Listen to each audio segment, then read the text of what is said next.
¿Es correcto llamar a María corredentora? Hoy vamos a estar hablando con el padre Jonathan Romanowski sobre esta pregunta.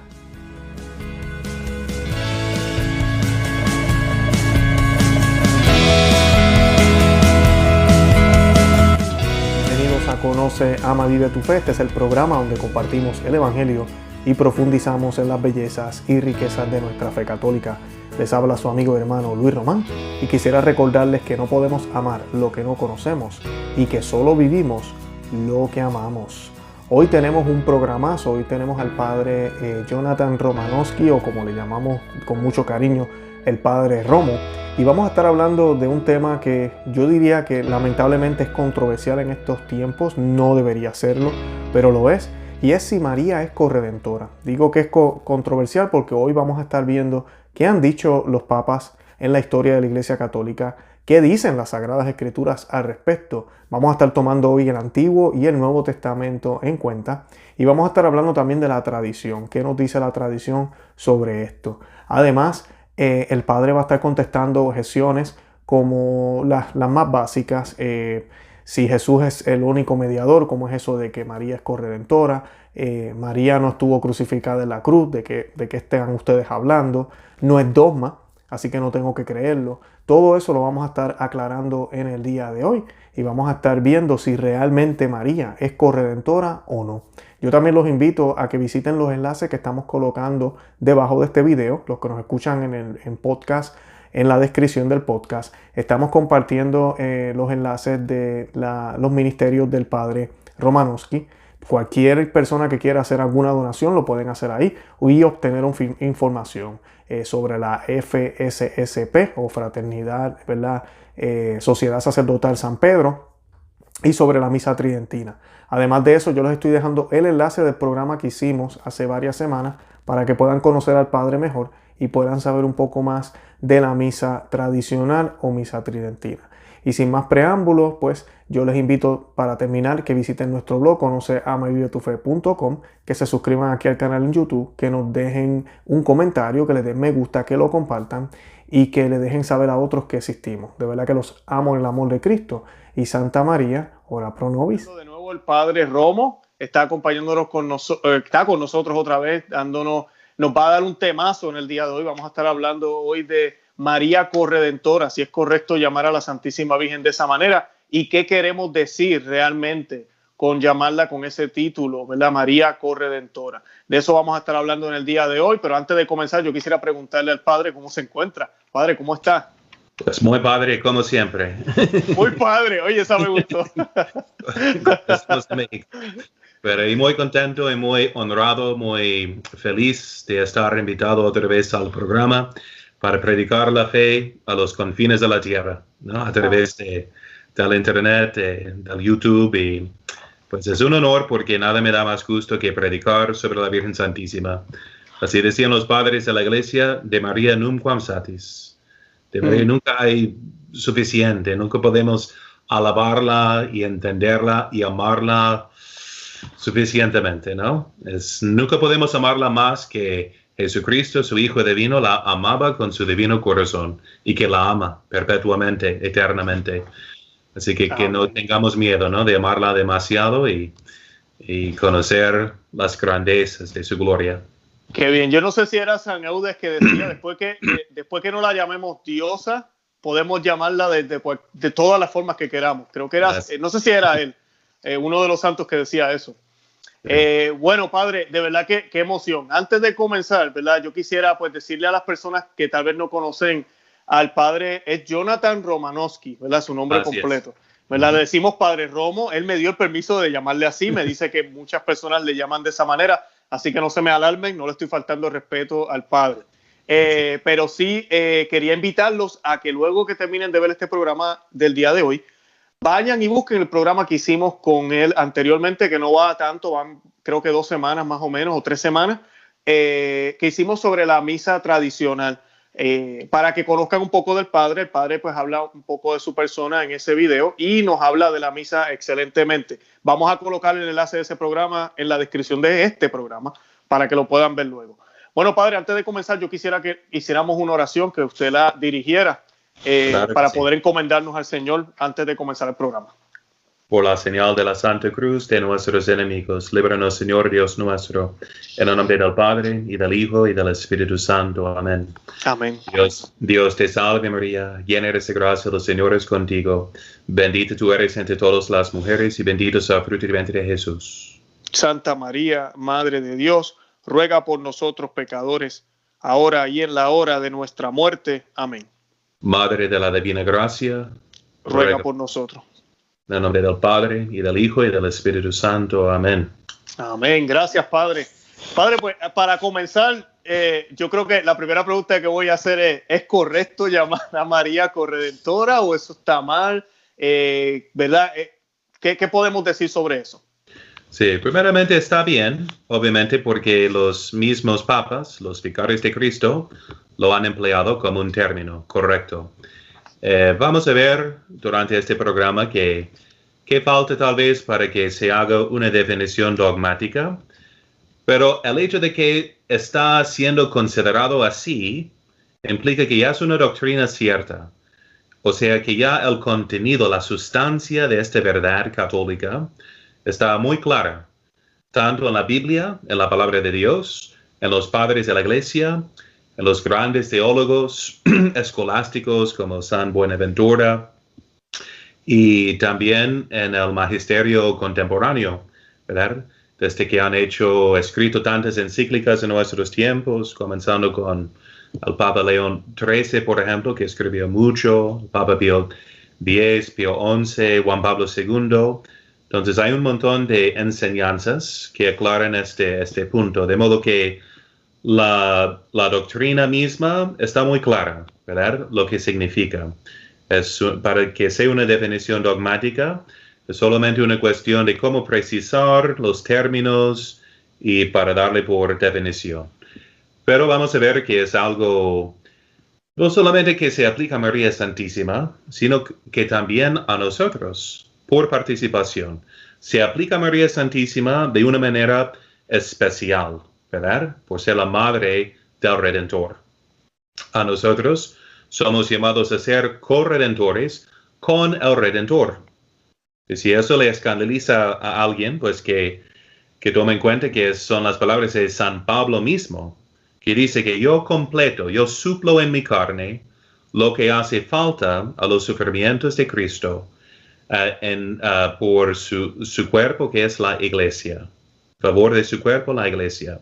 Amén. O sea, Dios que nos creó sin nosotros, no nos salva sin nosotros, sin nuestra cooperación, ¿verdad? Entonces vamos a ver que es tan importante, es lo que significa que creemos en la comunión de los santos, que es del credo, ¿verdad? De los apóstoles.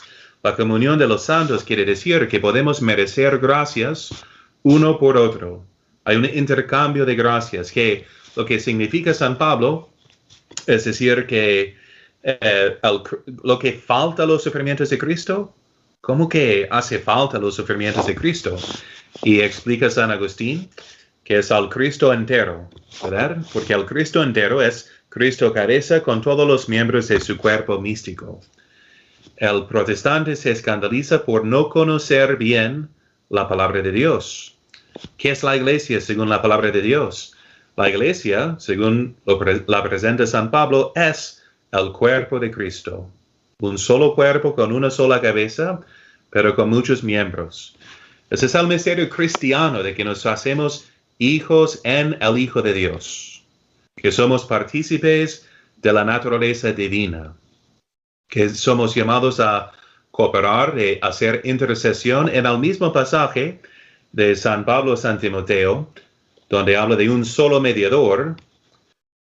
Anteriormente, en el mismo párrafo, pide que todos hagamos súplicas, intercesión por los demás, por los gobernantes, por el rey, por todos. Entonces, por ser el único mediador, nosotros podemos mediar, o sea, ser mediadores de gracias para los demás. Eso es lo que significa la comunión de los santos. Pero bueno, estoy adelantando el tema un poco en hablar de nuestro papel, pero que no nos escandalicemos por el término, porque es el papel nuestro de ser miembros del cuerpo místico de Cristo, capaces de suplir, digamos, o de completar en nuestros sufrimientos, por nuestros méritos, lo que hace falta al Cristo entero. Y obviamente será en virtud de Cristo quien obra en nosotros tanto al querer como el hacer, según su buen beneplácito, ¿verdad? Entonces, vamos a aclarar que Cristo es el único redentor en ese sentido divino, porque es el único mediador por ser una persona divina. María Santísima es una persona humana. Por eso el Papa Pío X dice que lo que Cristo mereció de condigno, o sea, por justicia, en virtud de su personalidad divina, ¿verdad?, de la cual proceden sus actos, por ende de valor infinito, ¿verdad?, para nuestra redención, que quiere decir para rescatarnos, pagar el precio, digamos, de rescate, lo que mereció Cristo de condigno por justicia, mereció María de congruo, o sea, por conveniencia, por una unión de amistad perfecta, primero como el discípulo más perfecto de Cristo, siendo la Inmaculada, tanto en su concepción como por toda su vida, ¿verdad? Pero vamos a ver que se aplica a un nivel más alto y único para María Santísima. Porque no tendríamos a Cristo como Redentor si no tuviéramos a María como Madre del Redentor, ya que Cristo no es Redentor simplemente por ser persona divina, sino por ser también humano, porque tiene una naturaleza humana completa, de alma, de cuerpo, de mente, de voluntad, pero solo tiene su humanidad gracias a la cooperación de María Santísima. Son palabras bíblicas que repetimos cada día en el Ave María. Dios te salve María, llena eres de gracia, el Señor es contigo. Bendita tú eres entre todas las mujeres y bendito sea el fruto de tu vientre, Jesús. Jesús, nuestra salvación, nuestro Redentor, es fruto de María Santísima. No solamente de su vientre como una causa física, sino como aclara San Agustín, que ella había concebido a Cristo en su corazón antes de concebirlo en su seno. Entonces, por eso el Señor, cuando aclara que más bienaventurados son los que escuchan la palabra de Dios y la ponen en práctica, no está quitando honor de la Santísima Virgen, sino subrayando por qué es de ser alabada. No solamente por su vientre, sino por ser perfectamente en unión con el Señor en cada momento, por haber escuchado la palabra de Dios toda su vida y por haberlo puesto en práctica. Entonces, por ende, vemos que Dios, bueno, regresemos primero al Génesis, ¿no? Porque ahí vemos la profecía, el protoevangelio, que quiere decir la primera buena nueva, el anuncio de un futuro del Redentor venidero. Y se anuncia, y notamos que en la caída de la raza humana fue no solamente por un hombre. Adán era la cabeza, claro. Entonces, a Adán debemos echar la culpa, en primer lugar. Él estaba encargado de su mujer. Él estaba encargado también del paraíso, para cultivar, para guardar y protegerlo. Y entonces entra la serpiente, entra el diablo bajo forma de serpiente y decepciona a la mujer. Pero dice que también Adán entonces consintió a su pecado. El que estaba ahí con ella, parece según el texto, ya que la serpiente les habla de vosotros, ¿verdad? Y no dice que Eva llamó a Adán para que viniera y comiera, sino de que él también, y según un texto hebraico, que estaba con ella, también tomó del fruto y comió. Ahora bien, entonces era una pareja, digamos un matrimonio, un hombre y una mujer, que causaron la ruina de la raza humana. Adán como cabeza, pero María como ella que tentó a Adán, incluso, que ella que preparó la tentación, que preparó la caída de la raza humana. Y en profecía, el Señor promete que será una mujer con su cimiento, o sea, con su semilla, semen, se dice en latín, pero con su cimiento, que iba a aplastar la cabeza de la serpiente. Entonces ella, junto con su semilla. Ahora bien, una mujer no tiene semilla sin un varón, ¿verdad? Pero en este caso sí, porque es María, madre y virgen, que concibe al Señor, y ellos dos, porque unos dicen que, bueno, en un texto hebraico puede significar masculino o género neutro tal vez, pero teológicamente no nos causa ningún problema. Aunque San Jerónimo lo traduce como ella, ¿verdad? Aplastará tu cabeza. Sin embargo, es ella con su semilla, con su hijo divino, ¿verdad? Entonces lo hacen juntos, como Adán y Eva. Ahora bien, ¿quién es María Santísima en el Nuevo Testamento? Es la nueva Eva. Así, entonces, cuando llegó la plenitud de los tiempos, Dios envió a su Hijo hecho de una mujer, fruto de su vientre. Ese es el lenguaje de la palabra de Dios. Jesús es el fruto de María.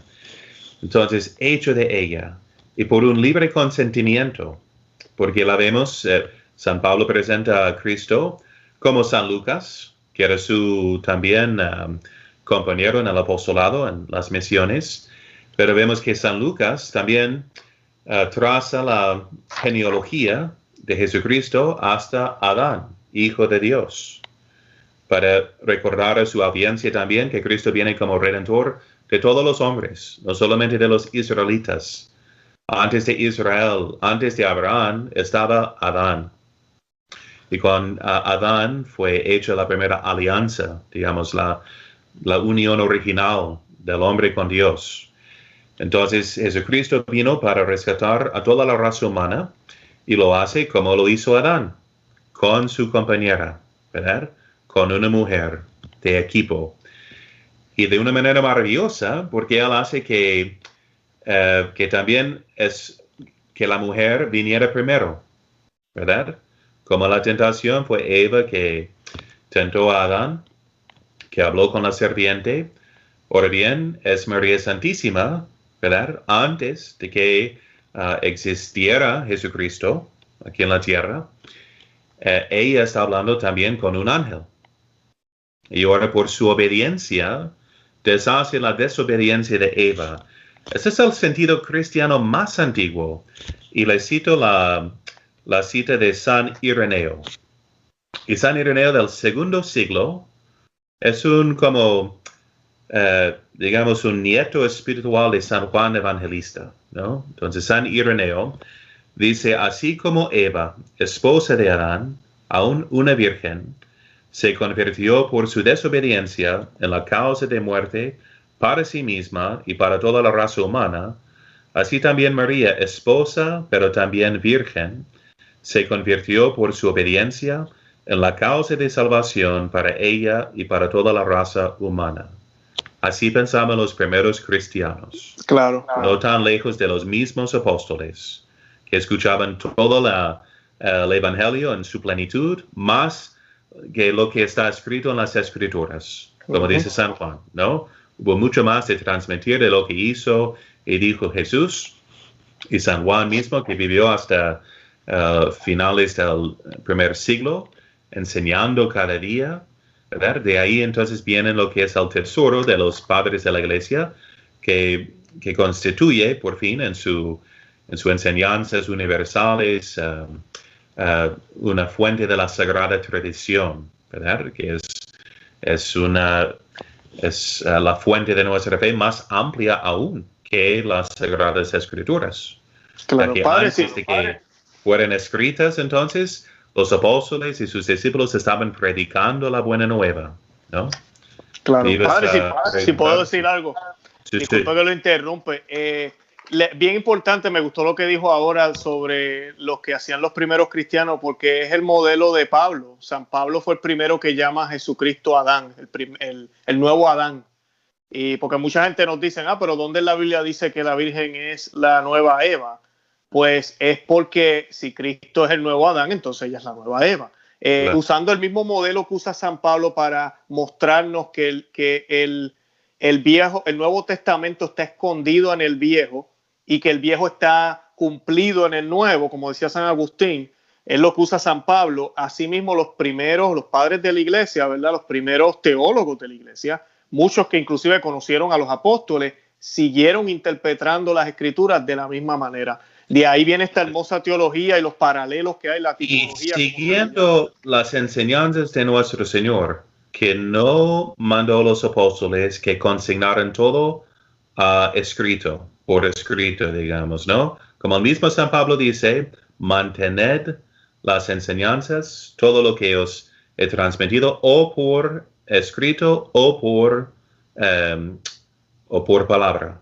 Entonces nos transmitió todo, fundó muchas iglesias ahí en su tiempo y no escribió una carta a todas sus iglesias tampoco, ¿verdad? Entonces, y al mismo Señor lo vemos con los apóstoles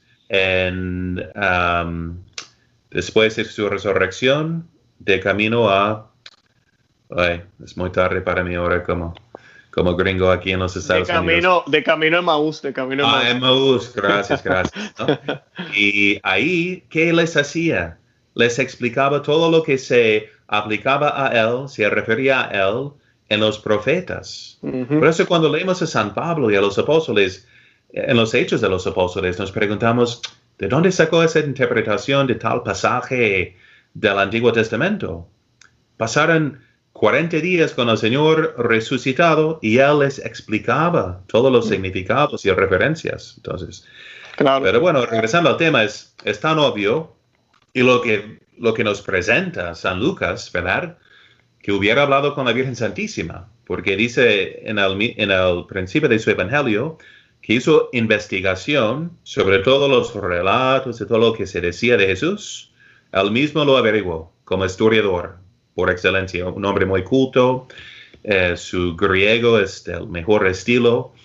Entonces, él nos narra una conversación totalmente privada entre la Virgen Santísima y el arcángel Gabriel, ¿no?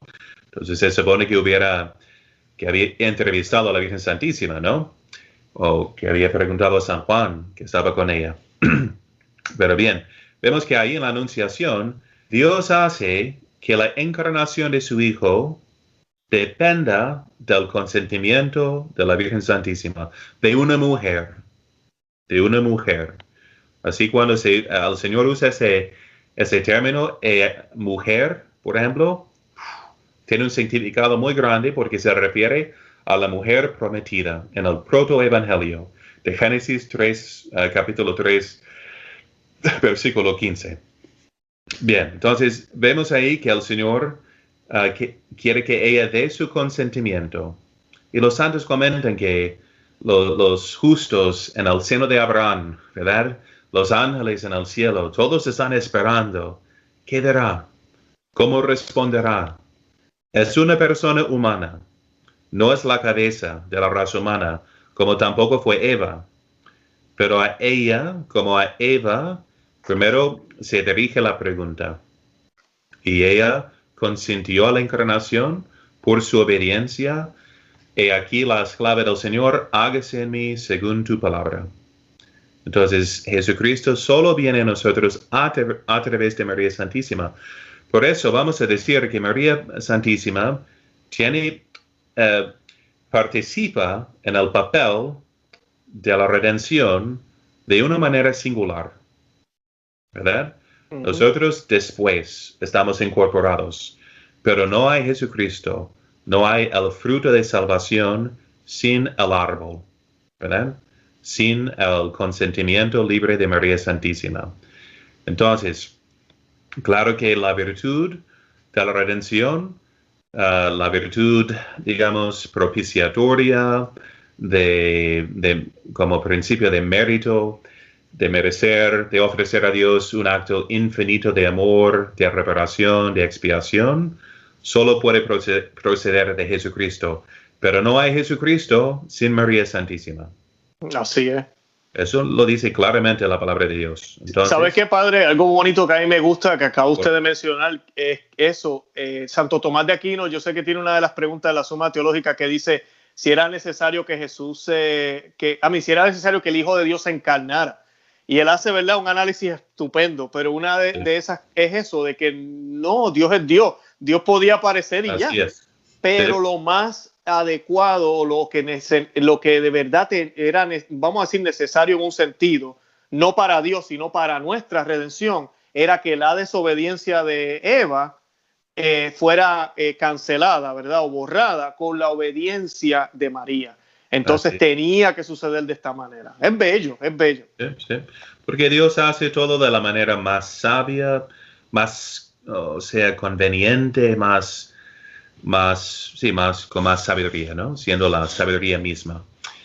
Bien, entonces, y lo vemos también que su modus operandi, ¿no? En el Nuevo Testamento, que depende de María Santísima para ser concebido, para venir a este mundo como nuestro Redentor, para ser formado por ella, para llevar a cabo el primer rescate de las almas en pecado original. Entonces, ¿quién fue la primera persona que Cristo redimió? A ver, te pregunto. Don Luis, ¿tan sabio? No, yo no soy tan sabio, yo no sé nada. Yo creo que María, si no me equivoco. Pero sabes que no sabes nada, ese es sabio. Sí. Yo diría que María. Entonces, sí, bueno, exactamente, María. Y así también calificamos la doctrina. Es como decir que fue la misma pregunta que hizo tardar la definición dogmática de la Inmaculada Concepción. Porque si ella no fue redimida, Cristo no es redentor de todos los hombres. Exacto. Sí que San Pablo también dice eso. Ajá. Sí, entonces, pero sí fue redimida de la manera más excepcional y más única y perfecta, porque fue redimida desde el primer momento de su concepción, antes de contraer, digamos, el pecado original que se le debía como hija de Eva. Entonces es persona humana, es hija de Adán y Eva. Claro que le correspondía el pecado original, pero el Señor la rescata en el primer instante de su existencia para que no la contrajera. Entonces, en ese sentido de redención, claro que María Santísima es redimida, ¿no? Por el Redentor. Y eso es, vamos a ver entonces lo que unos ven como la dificultad con el título o definición dogmática corredentora. ¿Qué significa? Como junto con, como igual, al par con el Redentor. Y nunca será al par en ese sentido de equivalente, sino de que es con él, pero también bajo él. Okay. ¿Verdad? Y eso, sí. Y todos los católicos, no es una dificultad, porque ningún católico puede pensar de María Santísima como si fuera diosa, ¿no? Toda la doctrina dice que es redimida desde el primer momento de su concepción, que es una criatura, que es persona humana. Nunca hubo duda de eso, ¿no? Sí, padre. Pero vemos que la primera obra de redención, si me permites, es de San Juan Bautista, ¿verdad? Después de María Santísima, luego santifica a quién, según el relato bíblico. Rescata a San Juan Bautista, su primo, ¿verdad? Pero ¿cómo lo hace? A través de María Santísima. Quiere depender de ella para que ella se acerca, la gracia, la causa de gracia, a Santa Isabel, y a través de ella, quien está por su presencia llena del Espíritu Santo, por el saludo de María. Por su saludo, por su visitación, se llena del Espíritu Santo y salta de gozo San Juan Bautista en su seno. Y así honramos a San Juan Bautista en su nacimiento, como ya santo, porque ya fue santificado en el seno de su madre Isabel, pero por la visitación de María Santísima. O sea, por Jesús a través de María. Así en su encarnación, así en su visitación, así en su presentación en el templo, y así para hacer su primer milagro también. Entonces ya no ha llegado la hora, pero la anticipa, la inicia de antemano por la intercesión de María Santísima, mujer, a quien llama mujer, la mujer prometida de Génesis y la mujer que es obviamente la nueva Eva, ¿verdad? Y la nueva arca de la alianza, que es tan claro en San Lucas, porque es el mismo lenguaje de David, quien saltó de júbilo, danzando ante el arca de la alianza, diciendo, ¿quién soy yo que el arca de mi Señor venga a mí? Así dijo Isabel, ¿quién soy yo que la madre de mi Señor venga a mí? Y salta de júbilo San Juan Bautista. Y vamos a ver que llega hasta la cruz, hasta terminar. Entonces, toda la vida de nuestro Señor era una vida redentora, digamos, de llevando a cabo nuestra salvación en cada momento, pero llega también hasta la cruz. Bueno, lo vemos también, porque me habías escrito antes, ¿no? Cuando se presenta en el templo, ¿verdad? Sí, eso quería que nos hablara un poquito de eso, sí, porque ahí hay una evidencia de los planes que Dios tiene con la Santísima Virgen. Exactamente, porque ahí vemos que está profetizado que iba a ser un signo de contradicción, que iba a ser rechazado por muchos. Se anuncia, por eso contemplamos a la Virgen como Virgen de Dolores. En todos sus gozos hay un dolor al mismo tiempo, porque ella ya sabía desde las profecías del Antiguo Testamento que meditaba en su corazón, que siempre su fisonomía espiritual, siempre está contemplando, guardando y contemplando los sucesos, las palabras en su corazón. La vemos entonces en pinturas, digamos, de la Anunciación, con la Biblia sobre su falda, meditando la palabra de Dios. Las profecías de Isaías, que una virgen iba a concebir y dar a luz Emmanuel, Dios con nosotros, y que también por lo mismo Isaías, que iba a ser un hombre de dolores, un hombre de sufrimientos, un hombre rechazado, que iba a llevar los pecados de su pueblo, y por sus heridas íbamos a ser sanados, ¿verdad? Entonces, ella ya sabe cuando consciente a ser madre de Dios, que va a ser la madre de dolores.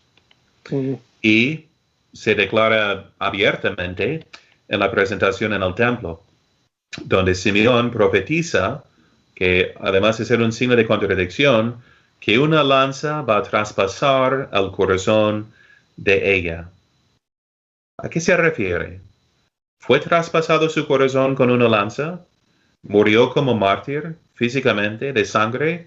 No, claro que no. Pero Jesús, su corazón fue traspasado. Entonces, ¿cómo se aplica a María? Su esposa, su madre, su inseparable esposa en el sentido espiritual. Pero vemos que ella, entonces, sufre en su corazón todo lo que Jesús sufre en su cuerpo. Así lo dice San Buenaventura. Y eso no tengo que explicar a las mamás ni a los papás, ¿verdad? Entonces, claro. 1000 veces más preferían ustedes sufrir que ver a sus hijos sufrir. Lo van a sentir más agudo, digamos, en su corazón, ¿no? De ver a su hijo sufrir. Entonces, ver una mamá en las exequias de su hijo es una escena tremenda, ¿no? Sumamente innatural, y eso es lo que me hace llorar en los funerales, ¿no? Pero bueno, entonces vemos que ella, entonces, según la profecía, va a participar en los sufrimientos de Cristo, que son la causa de nuestra redención. Y vamos a una cita, entonces, para entender aquí cómo es ella corredentora por excelencia. Y de la carta apostólica Intersoladicia del Papa Benedicto XV. donde dice, de tal modo, juntamente, y habla de la Virgen que ya aparece en la pasión de Cristo, de tal modo, juntamente con su Hijo paciente y muriente, padeció ella y casi murió. De tal modo, por la salvación de los hombres, abdicó de los derechos maternos sobre su Hijo y se vinculó en cuanto de ella dependía para aplacar la justicia de Dios, que puede con razón decirse que ella redimió al género humano juntamente con Cristo. Entonces ahí tenemos también, vamos a ver cómo se aplica a nosotros, ya que participamos en la vida de Cristo, sacerdote, en virtud de nuestro bautismo, de modo que podemos ofrecer sacrificios espirituales sobre el altar de nuestro corazón. Pero aquí tenemos María Santísima no solamente ofreciendo un dolor inimaginable, ¿verdad? Porque la más pura que sea la persona, más sufre, ¿verdad? Es como ver a los niños escandalizados por una escena de horror que nunca habían visto. Por tener almas tan inocentes, tan puras, les horroriza más, ¿verdad? Sí, se asustan más y sufren más, claro. Exactamente. Entonces nadie veía tanto la bondad de Dios y amaba tanto a Dios como María Santísima. Y de ver la malicia del pecado, de la maldad de los hombres, rechazando al Hijo de Dios, a su Redentor, a su mismo Creador, ¿verdad? Entonces no solamente ofreció ese dolor más grande que todos los dolores de los mártires juntos, sino que, como indica el Papa Benedicto XV, ella tenía derechos sobre su Hijo. Entonces ella lo ofrece como madre. Y eso nos recuerda de qué? Del Antiguo Testamento, de Abraham, de quien Dios pidió que sacrificara a su hijo, Isaac, ¿no? Entonces, tal vez en el mismo monte ahí de Calvario. Pero vemos que entonces él está dispuesto a sacrificar a su hijo para obedecer a Dios. También se pide de María Santísima que lo ofrezca, que abdique sus derechos maternos sobre la vida de su hijo. Y así lo ofrece en el altar de su corazón. Pero ahí está al pie de la cruz, donde vimos un hombre y una mujer bajo un árbol, ¿no? Pues en el Génesis. Otra vez aquí están, consintiendo al sacrificio. Hágase tu voluntad y no la mía, ¿verdad? Ahí están. Y fue también reprobada la devoción al desmayo de la Virgen. Unos decían, pues seguramente, ¿no? Una mamá en su devoción pensando de cómo se hubiera desmayado ante este evento tan tremendo. Pero la Iglesia dice que no. Es la mulier fortis, la mujer fuerte que está de pie a la cruz, como Abraham consciente ese sacrificio que Dios le pide. Y aquí es su hijo, de manera singular, ella lo puede ofrecer de manera diferente que todos nosotros. Y así entonces merece el título de corredentora, de redimir el mundo junto con Cristo, como dice la Iglesia, de manera excepcional. Sí, nadie más tiene esa posibilidad de hacer algo así porque, ¿verdad? Ella es la única madre de Jesús, la única madre de Dios. Entonces, tanto en cuanto a su... Y se coinciden, digamos, la doctrina o la esencia o aspectos, a lo menos, de la doctrina de María como corredentora, como mediadora, ¿verdad? Porque no hay Jesucristo, no hay mediador sin María Santísima, ¿verdad? Y no hay una obra de redención, según la voluntad de Dios, que pudo haberlo hecho de 1000 maneras distintas, sin tener, como Él quiso, a María Santísima consintiendo también a ese sacrificio como madre para tener a nosotros como sus hijos. Por eso el Señor, en sus últimas palabras, dice, he ahí a tu madre. Entonces entrega al discípulo a María Santísima y María al discípulo. Entonces, ¿qué significa? Sino de que nosotros somos ya discípulos, hijos en el Hijo, porque tenemos la misma madre que nos da a luz espiritualmente. Bello, bello, amén. Padre, y lo que me estaba mencionando al principio, fuera del aire, que estábamos hablando, porque ahora mencionó el título de mediadora, ¿verdad? Porque ella es corredentora, mediadora y abogada. Abogada, eso. Y quiero recomendarles mucho. Tuve la dicha de tener como profesor en la universidad al doctor Mark Miravalle, o Miravalle, pero no se escribe. Y él escribió ese libro, María, corredentora, mediadora y abogada. Y pone todas las citas de las escrituras, de los padres de la iglesia, de los papas, de los teólogos. Entonces él explica todo de manera excepcional, ¿no? Está traducido al español. No lo tengo en español, pero lo acabo de bajar de nuevo en el Kindle, en inglés. Pero sí existe en español. Lo estaba buscando, nomás no me llegó a tiempo para esta no se preocupe. Yo lo busco y colocamos el enlace en... Pero es buenísimo. Y al inicio, entonces, dio todas las razones. Pueden encontrar artículos. Hay que comprar el libro. Es chiquito, no cuesta mucho.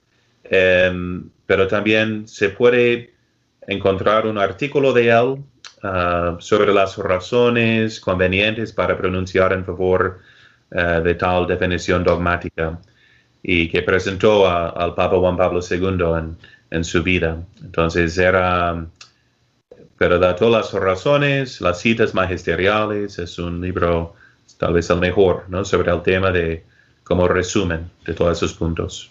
Claro. Padre, ya usted aclaró, ¿verdad? ¿Por qué decimos corredentora? No estamos diciendo que María estaba en la cruz, no estamos diciendo que ella fue la que fue crucificada, no, estamos hablando de esa participación que tuvo ella y que todos estamos llamados, como San Pablo dice, usted citó Colosenses 1, 24, 28, ¿verdad? Donde completamos esos sufrimientos con Cristo.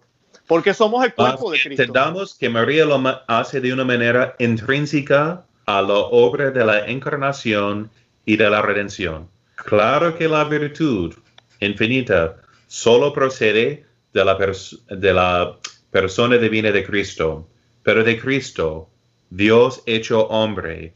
No hay un Dios hombre sin una madre de Dios hombre, ¿verdad? Y además Dios quiso tenerla en todos los momentos de su vida, en esos momentos de redención, de la visitación, de la presentación, de la crucifixión. Y también en Pentecostés. Por eso vemos también cómo es abogada y mediadora también, es madre de la iglesia, ¿verdad?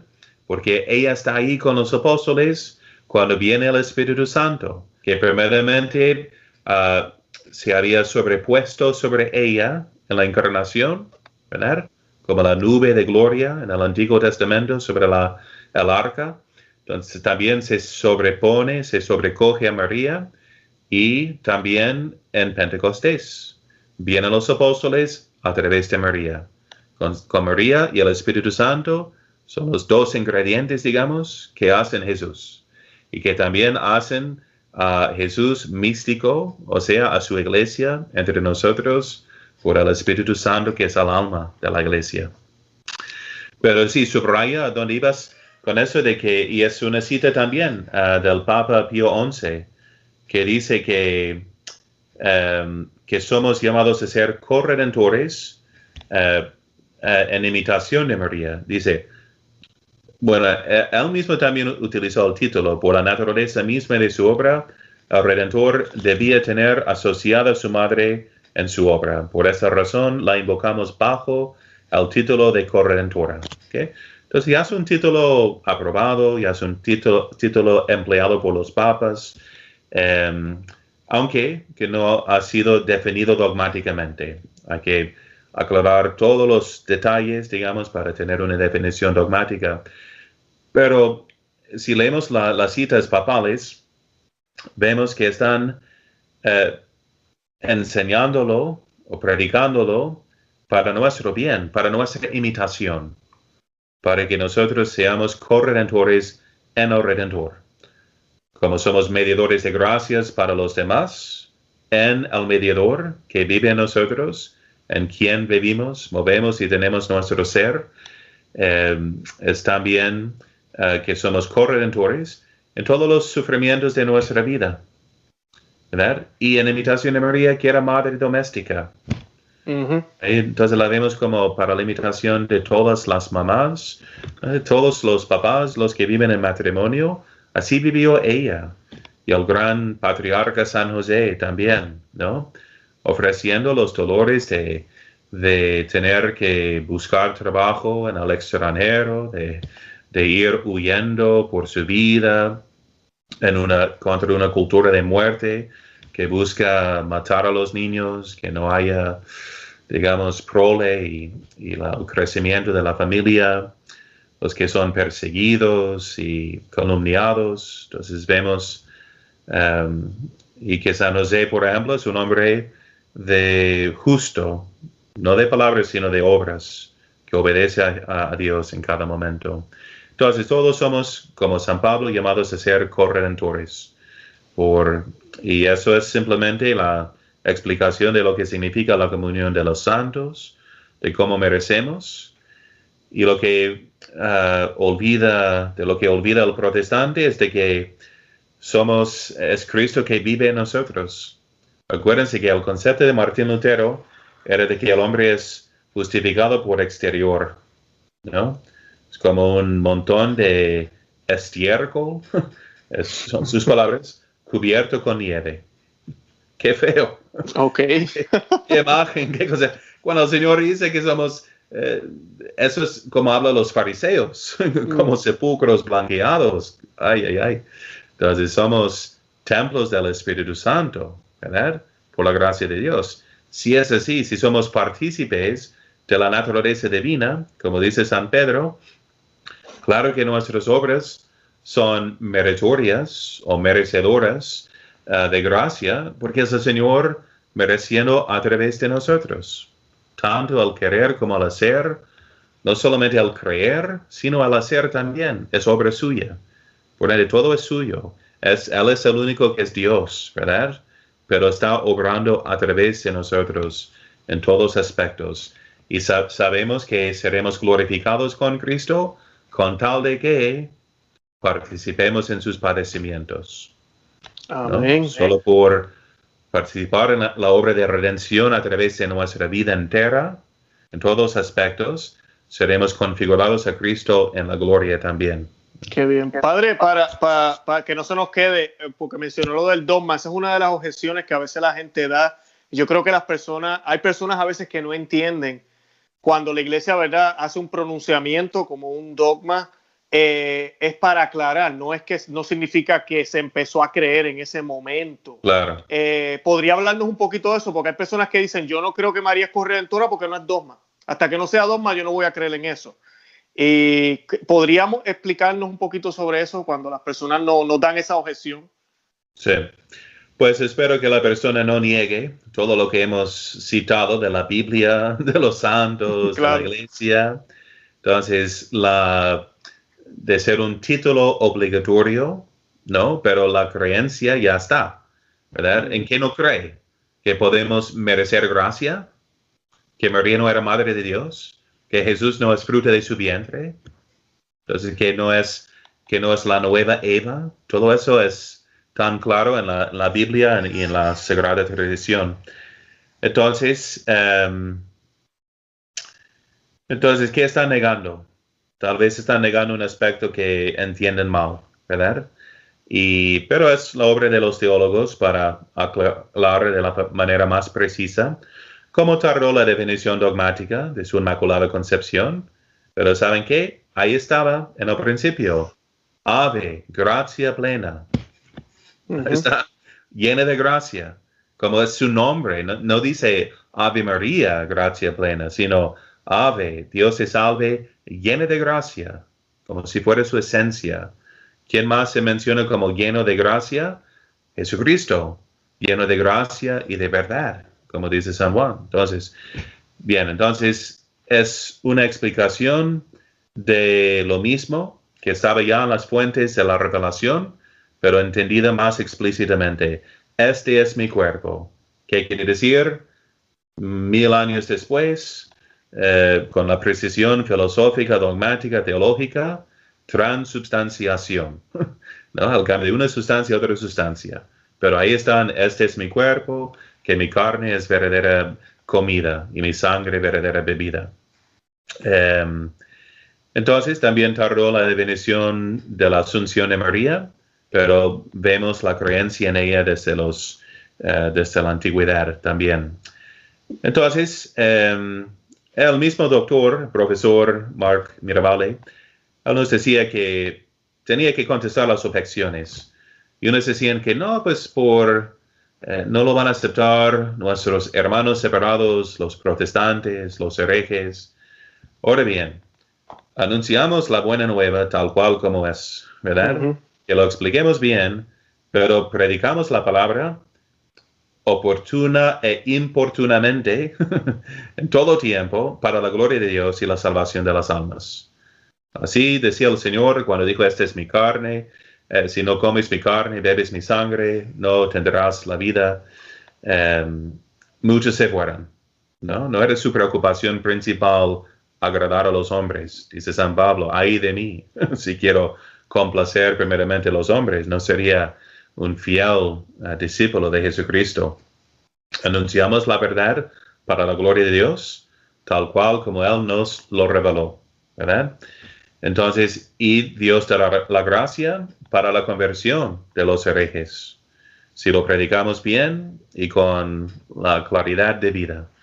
Entonces, que no sea un impedimento temer lo que dirán los herejes, que rechazan los fundamentos de esa doctrina tontamente, ¿no? O ignorantemente, por no saber qué significa la madre de mi Señor, como la llama Santa Isabel, es madre de Dios, según la Biblia. Rechazan el título, ¿por qué? Es bíblico. No, pero bueno, entonces, sí, ojalá se defina un día pronto para la gloria de María y la salvación de las almas, pero espero que ya hayan visto todos los videntes de ese programa, que es para subrayar el papel más importante que nosotros tenemos también. Entonces, el que niega a María como corredentora, muy probablemente no entiende su papel como corredentor en Cristo, que tenemos que llevar a cabo nuestra salvación con temor y temblor, y con obras, no solamente con fe, que claro, nuestras obras son por la gracia de Dios, igual como la fe. ¿Verdad? Dios obra en el hombre entero, no solamente en su intelecto de creer, sino también en sus obras, en su vida. Y eso es lo que está en juego, en mi opinión, ¿no? Uh-huh. El que niega o rechaza esa doctrina. Entonces, ¿por qué? Tal vez está evitando reconocer su papel de también de sufrir, padecer, de completar en sus sufrimientos lo que hace falta, los sufrimientos de Cristo, pensando que podemos ser salvados sin ser conformes a Cristo Redentor. Claro, claro. Yo también lo que percibo a veces es un poquito lamentablemente, el mal entendimiento que tienen los protestantes sobre María y Jesús, y como si no pudieran amar a ambos, solo hay que amar a Jesús. Y si amo a María, le quito a Jesús.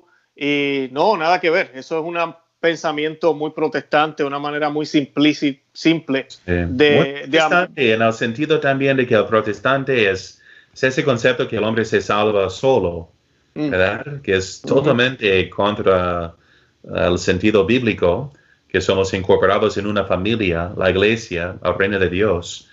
Pero de ahí nace el individualismo, y es algo que notamos, ¿no? Viviendo ahora en los Estados Unidos, tierra más protestante, que no tiene el mismo amor para con su madre, ¿no? La mamá no es lo máximo entre los gringos, ¿no? Es entre los hispanos, ¿verdad? Si alguien insulta a tu mamá, como me dijo mi amigo puertorriqueño, me dijo que no soy violento, pero tendría que conseguir una pistola y defender a mi mamá. O sea, claro que sí. Pero es como preguntar a un niño, entonces, ¿a quién amas? ¿A tu papá o a tu mamá? ¡Qué locura! Te pregunto, ¿cómo? Amo a toda mi familia. Y si tú no amas a mi mamá, no me amas a mí. Entonces, ¿cómo separar a Jesús de María si él es el fruto de su vientre, Claro. su compañera, si ella es su compañera inseparable en todas las obras de redención. Entonces es una mentalidad muy, muy fea, muy individualista, y sí, revela lo feo del protestantismo, ¿no? Claro, no, y yo siempre le trato de decir a la gente, Dios nos ama a todos, ¿verdad? A todos le da su amor, a todos, pero no podemos negar a mí, su madre es su madre, ¿verdad? Sí, Y claro. pues ella tiene un lugar especial, yo no puedo pretender que, no, yo voy a tener el mismo lugar que María, no, jamás. María es María, él me ama a mí también, y Sí. lo ama a usted, y nos ama a todos, siempre y cuando estemos en gracia y obedezcamos sus mandatos. Pero María es María, tiene un lugar Y especial. además, y sigue siendo su madre en el cielo. Correcto, sí. ¿Verdad? Y por eso es abogada, porque es reina.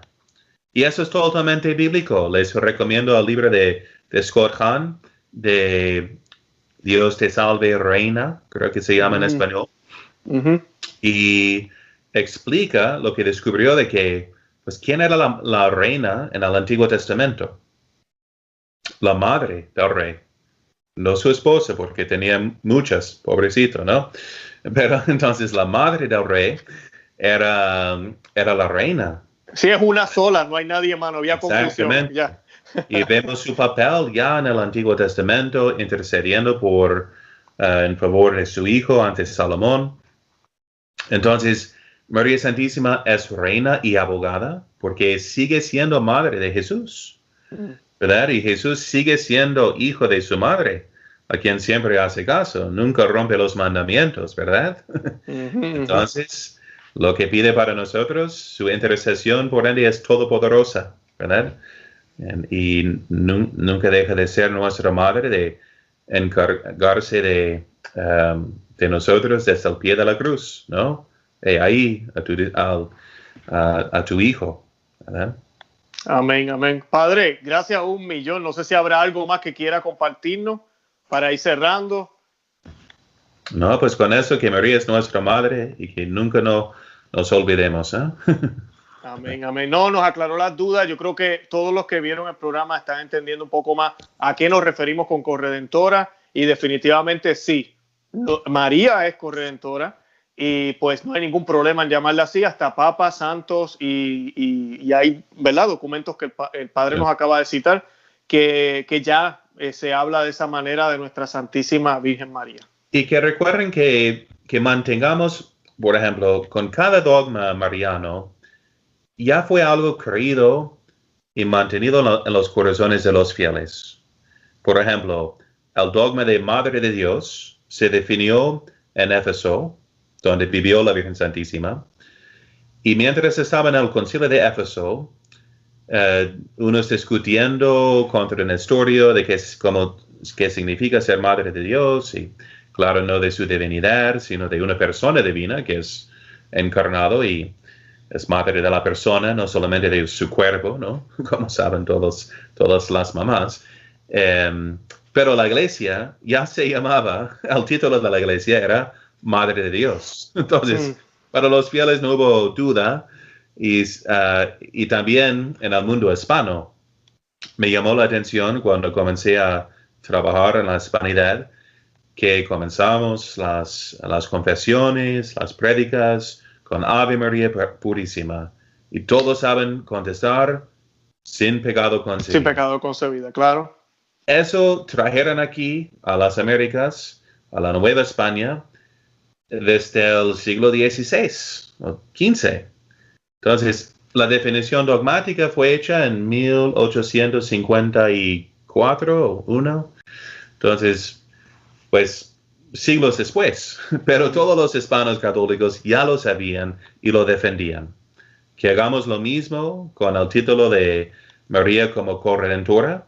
Creo que consta claramente de lo que hemos visto en la Biblia, de su papel intrínseco a la obra de redención, aunque no es divino en el sentido de que ofrece una ofrenda divina, ¿no?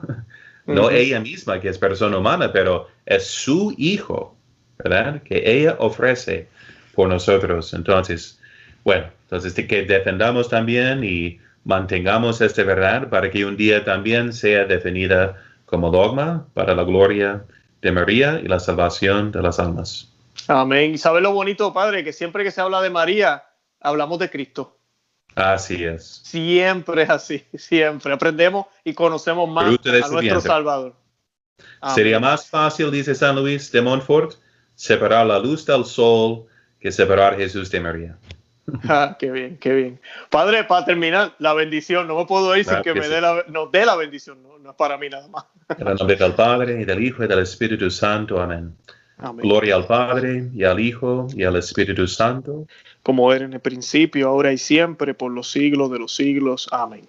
Benedicción in Beata Maria Semper Virginis, benedictio omnipotentis, Patris et Filii, et Spiritus Sancti, descenda super vos, et semper. Amén. Amén. Decimos en latín una oración bonita, nos cum prole pia, benedicat Virgo María. Que María nos bendiga con su prole piedoso. Amén. Padre, gracias. De verdad que sí, gracias por el tiempo. Se nos extendimos un poquito hoy, pero buenísimo el tema. Gracias, de verdad que sí. Un placer y un honor, y gracias a ti, amigo. No, y gracias por el tiempo, de verdad que Dios lo bendiga y lo acompañe siempre. Vamos a estar colocando todos los enlaces de la FSSP. Los invitamos a que vean el programa que hicimos anteriormente para que conozcan un poco más del Padre y sobre la misa tridentina. Y cualquier persona que quiera donar o ayudar al Padre Romo o al Padre Jonathan Romanowski, el enlace también va a estar en la descripción de este video. Al apostolado. Al apostolado, sí. Gracias por la aclaración. Ya estoy bien alimentado yo, ¿no? Necesito una iglesia más bien. Qué bien, qué bien. Bueno, Padre, que tenga buenas noches. Gracias. Hasta la próxima. Bye. Gracias.